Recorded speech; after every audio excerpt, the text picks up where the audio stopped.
আচ্ছা, আমরা হচ্ছে ফার্স্টে একটা ফাংশন কল করছি। সেই ফাংশনের মধ্যে আমাদের যে রেজাল্ট আছে সেই রেজাল্ট রাখার জন্য একটা এমপ্টি স্ট্রিং নিচ্ছি, এগুলো ইউনিভার্সাল। তো সেইখানে আমরা আমাদের যে টেক্সটটা প্লেন টেক্সটটা ইনপুট দিব, সেই প্লেন টেক্সটটাকে ফার্স্টে আমরা কী করছি, বড় হাতের অক্ষরে আপার কেসে আমরা রূপান্তর করছি। আপার কেসে রূপান্তর করার পরে সেটাকে আমরা রেজাল্টের মধ্যে রাখছি। তারপরে আমাদের যেই ফাংশন আছে, এখানে আমরা ইনক্রিপশন ফাংশন শুরু করছি।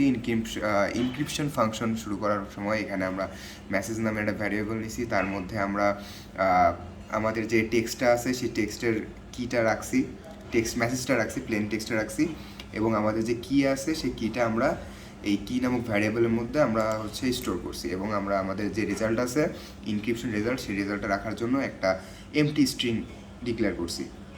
তারপরে যখন আমরা এখানে আমাদের মেইন স্টেটমেন্ট শুরু করবো, আমরা একটা ফর লুপ চালাইছি, যেখানে আমরা হচ্ছে আমাদের স্ট্রিংটাকে আমরা হচ্ছে অ্যারেতে রূপান্তর করতেছি। প্রত্যেকটা সিঙ্গেল ক্যারেক্টারে ভাগ করার পরে আমরা হচ্ছে আমাদের যেই একটা ইফ লুপ চালাইছি, ইফ লুপের মধ্যে আমরা চেক করতেছি যে হচ্ছে ফার্স্টে আমরা কনভার্ট করতেছি যে আমাদের যেই মেসেজটা আছে সেই মেসেজটা, মানে আমাদের যে প্লেন টেক্সটটা আছে সেই প্লেন টেক্সটটাকে আমরা হচ্ছে আপনার হচ্ছে কি 26টা 0 থেকে 25 পর্যন্ত নাম্বারে কনভার্ট করতেছি। এবং এইখানে আমরা হচ্ছে আমাদের যে কিটা আছে সেই কিটা হচ্ছে 0 থেকে 25 পর্যন্ত আমাদের যেই 26টা অ্যালফাবেট আছে সেই অ্যালফাবেটগুলোকে আমরা 0 থেকে 25 পর্যন্ত নাম্বারে রূপান্তর করতেছি। নাম্বারে রূপান্তর করার পরে সেগুলোকে আমরা কম্পেয়ার করতেছি, এবং কম্পেয়ার করার পরে আমরা সেই ইনক্রিপশন টেক্সটটাকে আমাদের কিয়ের মাধ্যমে যে প্লেন টেক্সটটাকে আমরা ইনক্রিপ্ট করছি সেই রেজাল্টটা আমরা এখানে রেজাল্টের মধ্যে স্টোর করতেছি। এবং আমরা যখন ডিক্রিপশন করতেছি সেম প্রসেস, শুধু ডিক্রিপশনের জায়গায় আমরা ইনক্রিপশনের থেকে আমরা উল্টা করতেছি। শুধু এখানেও সেম, আমরা হচ্ছে আমাদের কিটা একটা ভ্যারিয়েবলের মধ্যে রাখছি, আমাদের একটা এমটি স্ট্রিং রেজাল্ট রাখার জন্য এমটি স্ট্রিং আমরা ডিক্লেয়ার করছি, এবং আমরা প্রত্যেকটা স্ট্রিংকে হচ্ছে অ্যারেতে রূপান্তর করার জন্য একটা লুপ চালাইছি।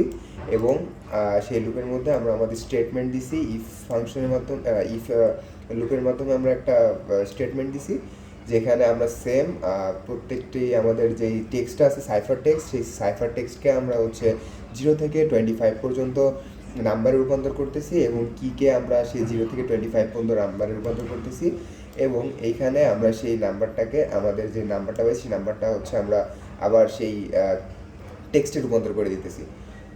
তো এটা হচ্ছে আমাদের মেইন কোড। তো মেইন কোডে আমরা হচ্ছে এখানে ইনপুট নিতেছি, এটা হচ্ছে আমাদের প্লেন কি এর ইনপুট এবং প্লেন টেক্সটের ইনপুট। এইখানে আমরা হচ্ছে ইনক্রিপশন, এগুলো আমাদের প্রিন্টিং ফাংশন। That's all. এখন যদি আমরা আমাদের হচ্ছে আউটপুটটা দেখি, তাহলে আমরা সিএমডিতে চলে গেলাম, এবং আমাদের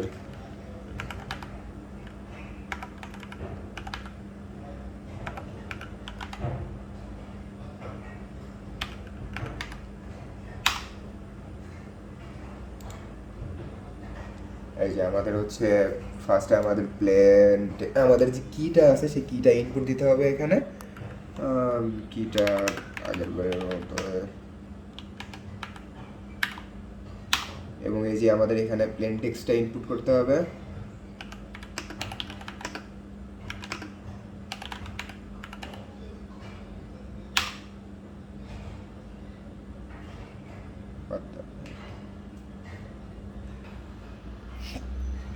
আচ্ছা, আমরা যদি আমাদের এখন আউটপুটটা দেখি, তাহলে যেটা হচ্ছে আমাদের আউটপুট, এখানে আমাদের কি এন্টার করতে হবে,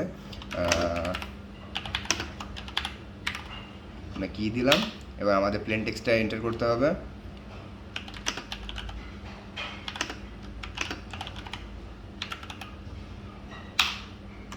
এই যে আমরা দেখতে পারবো আমাদের আউটপুট, আমাদের যে সাইফার টেক্সটটা সেই সাইফার টেক্সটটা আমরা দেখতে পাচ্ছি, এবং আমাদের তার সাথে আমরা হচ্ছে আমাদের যেই প্লেন টেক্সট আছে সেই প্লেন টেক্সটটা আমরা যেহেতু প্লেন টেক্সটটাকে কনভার্ট করছিলাম বড় আপার কেস লেটারে, সেহেতু আমাদের প্লেন টেক্সটটা আপার কেস লেটারে আমাদের শো করতেছে।